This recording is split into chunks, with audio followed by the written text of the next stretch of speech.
Hello and welcome to my channel, Bow and Arrow Tarot. Today we're going to get right into the weekly, and as I always do, I start off with Aries and we work our way all the way through to Pisces. So here we are. Aries, you're up, and this is of course going to be for the January 12th to the 18th, right? So I'm going to do these a little bit earlier because the last weeks were a little bit late coming out, some of them, so I'm going to try to knock these out and get you your readings a little bit earlier so y'all can take some time to really watch them before the week starts, you know. All right, Aries, you're up. We're going to pull out your 3 romance angel messages. Then we're going to pull out your 3 animal spirits. And then we'll get right into your forecast for the week. All right, guys? If you hear any background noise, I do apologize as usual. Somebody's working on the street outside my house. Healing family issues. That's one message for you this week. We have heart-to-heart conversations, so it's time to really share your feelings with each other, right? And make the effort. Great love is worth taking the steps you're guided to take. So, the weeklies are general readings, but I pull out romance angel messages just to get an idea of what your intimate relationships may be like.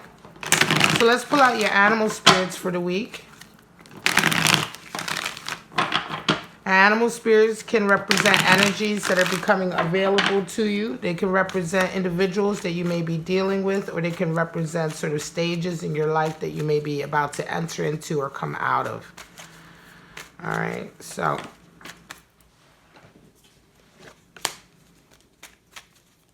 let's see. What animal spirits are walking with Aries this week?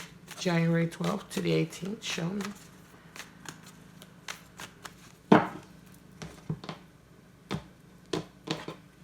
All right. Straight out, we have sea serpent. Wow. All right.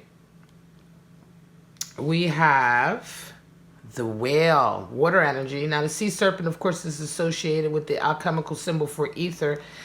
It is also associated with the second chakra, which resides in the sacral bowl, which we call sort of the pelvic bowl. It's where our passions come from. The whale is, of course, water energy. And we have another elemental ether, black egg, associated with the 5th chakra or the throat chakra.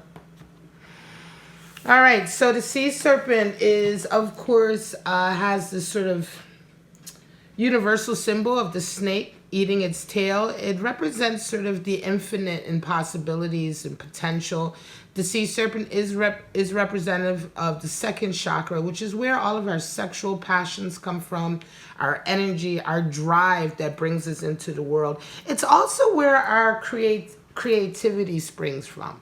A lot of people don't realize that, you know, it is through our sort of passion, which ultimately is connected to our sex, our libido, our drive. It's through this desire to express ourselves that our creative impulses come from. And it's another reason why the devil card is so closely aligned with creativity, as well as with sort of lower behavior like dependency and addiction, etc., right? But the sea serpent talks about really realizing the awesome potential that we all have within ourselves to express ourselves creatively. And this is a moment now for some of you that may be opening up. Now, the whale is a water energy elemental, and we are talking about an animal here that is able to dive very, very deeply. The whale has the strength and fortitude to deal with some of life's most traumatic emotions, right? Or traumatic events that really deal with deep emotions, right? And allow us to sort of explore those emotions and heal from those emotions, right? So the whale is a very, very strong animal spirit in the realm of water. Then we have the black egg, which is associated with the 5th chakra, which is the throat chakra. And so the black egg is very much associated with sort of clearing any obstacles to our communication, right? Getting rid of any of those dark blockages that we have that sort of stifle our communication. The throat chakra is interesting because it's one of those chakras that really needs to be connected to the heart chakra, which is the 4th chakra, in order for it to sort of work effectively, right? So when we are opening ourselves up, we are allowing ourselves to express ourselves. Ideally, we want that expression to be in line with our heart and what we truly desire, what we truly feel, right? And to be open and honest about that. So we're talking about with healing family issues and having heart-to-heart conversations, make the effort. These are very strong animal spirits that will support these kind of messages, right? So let's go ahead and get into your weekly spreads. I'm going to pull out about 3 or 4 spreads for you to see what you may or may not be going through this week. Now, these forecasts or outlooks are designed, or intended rather, to be separate from each other. So they may be 3 separate forecasts for 3 separate Aries. You may only resonate with one of them or a portion of them, and that's fine. Just take what applies to you and let the rest go. All right, my Aries, my lovely fire sign. I'm a Sagittarius myself, so. But I really enjoy all the signs. I'm not one of these people who's like, you know, hates one sign or something like that because I've been hurt or something. I enjoy all the signs. And we embody all of the signs within ourselves at some point or another. So it's really a case of appreciating what everyone has to bring to the table. And I do appreciate Aries very much. So let's get right into it. Ace of Pentacles, 2 of Swords, Queen of Swords. So some of you are coming into this week with an Ace of Pentacles energy, meaning that you're having a really big opportunity coming into your life. An opportunity in your career, your business, an opportunity for increasing your abundance. And so this week starts off like this. However, you're met with a 2 of Swords. And 2 of Swords is a feeling of having to make a very impossible decision. It could be that this new opportunity coming into your life is making you perhaps choose between something else in your life that's very important to you. And you're finding it extremely difficult this week to make this sort of decision, right? This 2 of Swords is coming towards you, so it feels very much like somebody else is maybe forcing you or trying to force you to make a decision that you don't want to make.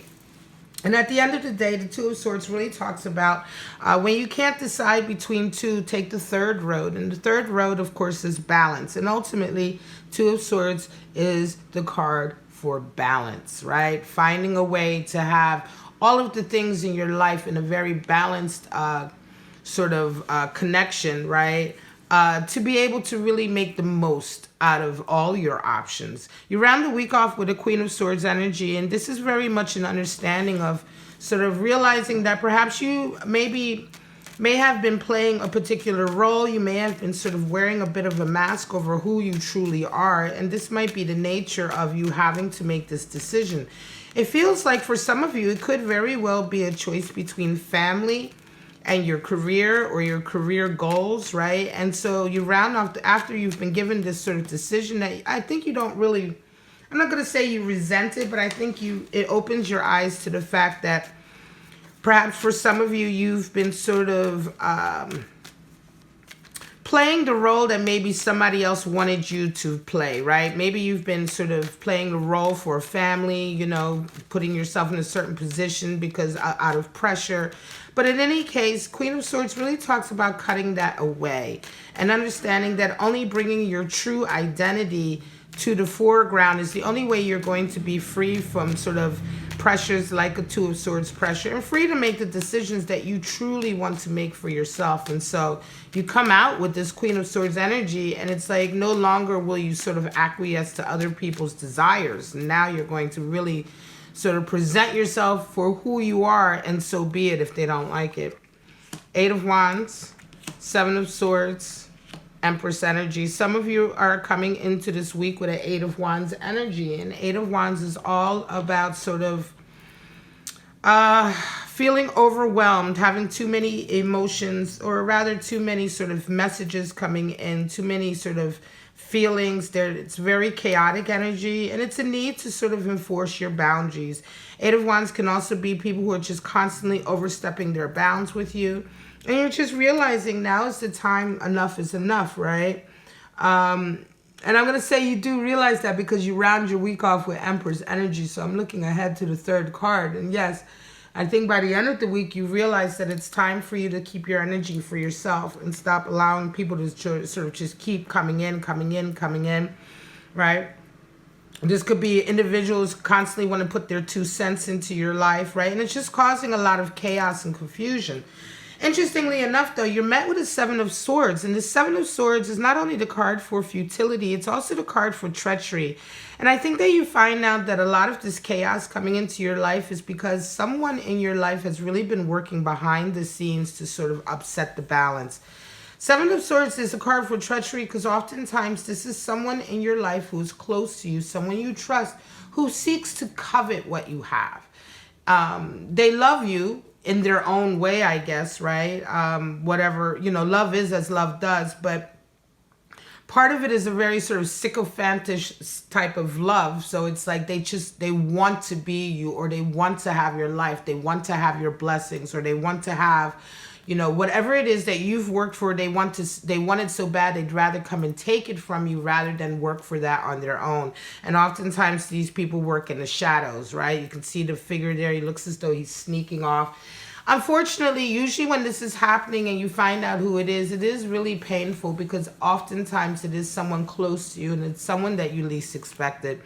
Nevertheless, you kind of go through this week, and I think you realize some things about the people that you've been dealing with, the connections that you've had, and you round your week off with Empress energy, which is all about sort of taking back your power, right? Taking back your creative energy, taking back your power, taking back your nurturing, and pouring it back into yourself, because you realize that probably for some time you've been giving too much to others, which has ultimately allowed them to sort of take advantage, impact your life, right? And all of this really comes out this week. And I think it's a case of like, oh, hell no. You know what? I'm leaving all of this and I'm finally going to put some energy into myself. You're not going to keep sort of cutting me down or screwing up my life, throwing monkey wrenches into all of my affairs, right? And so you round off the week really very much sort of back in your power, back in your garden, and back sort of in charge of your life.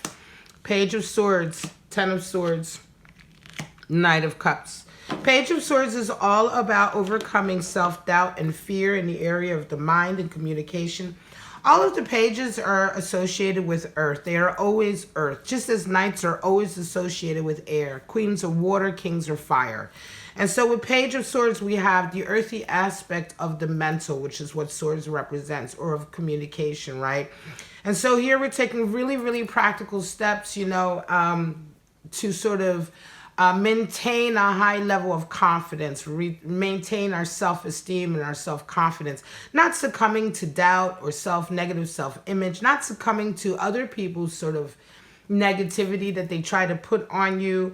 And all the pages and all of the suits also represent a sense of overcoming fear in that suit. And so here we have also overcoming the fears that are associated with the mental, the fears of not being good enough, or the fears of not succeeding. You're being very idealistic in this way and very, very strong. So you're coming into the week with this energy. You're met with a Ten of Swords, and it's the end of a very difficult period in your life where you've really had to take a lot of blows to your ego. Not only is it the end of this stage in your life, but the Ten of Swords also sort of very much aligned with Sea Serpent energy, in the sense that, the new you that sort of emerges from this death, right?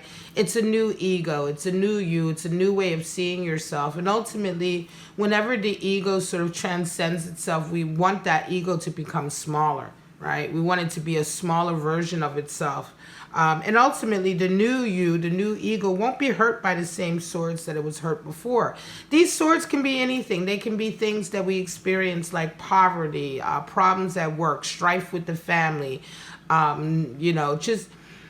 just blows, right? Blows to our ego that cut us down and force us to sort of be stronger, to get back up, to have to heal ourselves. But at some point, once you reach the Ten of Swords, it's like a complete death of who you are. And now it's over. It's time to sort of transcend. It's time to rise above.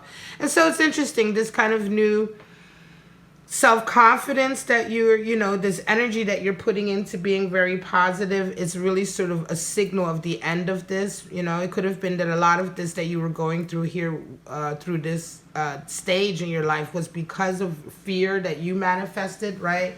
In any case, you round your week off with a Knight of Cups, and I'm going to say, this is a really nice feeling. It's a feeling of Now someone is coming into you who wants to offer you a cup of love, right? And I think that part of it has been very much the law of attraction, in the sense that, you know, by exhibiting more self-confidence and self-esteem, by being stronger and not allowing people to sort of rattle you and rattle your own belief in yourself, you're calling in a love connection. You're certainly calling in someone who wants to try to get to know you a little bit more, and that's certainly a Knight of Cups. He's being very sort of romantic. Of course, my readings aren't gender specific. My regulars know that, and it has nothing to do with sexual orientation. It could be a male, female, really doesn't matter. But this person is coming into you, and they really have a real desire to sort of get to know you better. Last one, the Fool, the Moon, and the Ten of Pentacles. So the Fool harkens a new stage in your life, Aries, that you're really entering into, right? You've learned something already from the previous stage. You've made this sort of quantum leap up in your experience and understanding, and so now you're ready to sort of start a whole new path. However, this week there is a little bit of a testing time coming in with the Moon. There's a feeling of really not knowing everything that's going on. And it could very well be that having heart-to-heart conversations, opening up that throat chakra, right? And being strong enough really to go through this time right now where it's a little bit darker than usual. Things aren't so clear. You know, when we see things by the moonlight, we see them, but we see them in a different light. You know, we don't see them by the clarity of the sun. And yet we still have to keep walking the path. And so this is why the moon is associated with a testing time in our lives. Of course, this is the card for Pisces, but that's neither here nor there. You round your week off with a Ten of Pentacles, and it seems as though just when you believed you didn't know what was going to happen next, and maybe there was some trepidation about this new start in your life, you do have a very nice sort of connection here with Ten of Pentacles, and it's like everything kind of completes in a lot of ways.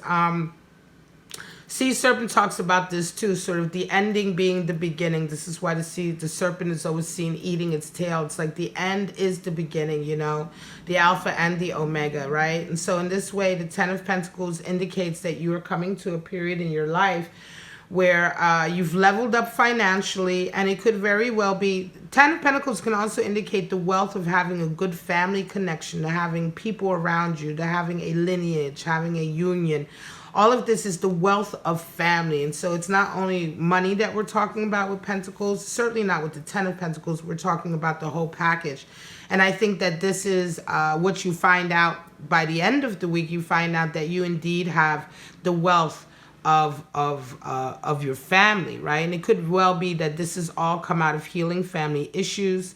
It could be that for a little while you were kept away from the family, maybe even the family business or the family fortune. And now this week with this healing, it's like you've been brought right back into the fold. Yet in the middle of the week, though, there is a period of testing, a period of unsurety. And it's just, you know, down to you to have the strength to just get through it and to sort of rely on everything that you learned before. You know, the Fool talks about a huge amount of learning that has come in, that has allowed you to sort of go to a new path or another level in your life. And so, of course, you're the Fool whenever you enter a new stage of learning. You always, you know, you're always the Fool in life. You're never the master. You know, you're just not. So the Fool starting a new stage is always going to be brought right back down to the bottom, right back down to the very first stages of learning what they need to learn on that particular path. Having said that, the Fool doesn't really sort of go from place to place or stages to stages until it's done learning what it needed to learn from the previous path that it was on. So you have an immense amount of wisdom and experience that you can sort of call on to get through this moon phase. But nevertheless, it works out very nice by the end of the week. All right, Aries, this is your weekly reading for January 12th all the way up until the 18th. I do hope you enjoyed it. Please like, subscribe, and share. If you want to get a private reading, go ahead and follow those links. The Tarot Answers is a really good service that I do where I provide a 10-minute recorded video reading like this or similar to this to one of your questions. And it's a really good way to see if your energy vibes with my energy when it comes to a private reading, or if a private reading is something that you'd actually like to get. So without committing to a full private reading, you can go ahead and get a Tarot Answers. And with that, you just need to submit a question to me with some background, and then you will have your answer later in the day. All right, guys, but for right now, Aries, have a wonderful week. Don't forget to check out your other readings that are all linked in the description. Don't forget to leave me a comment and all of that good stuff. But for right now, I shall see you next week. Bye-bye now.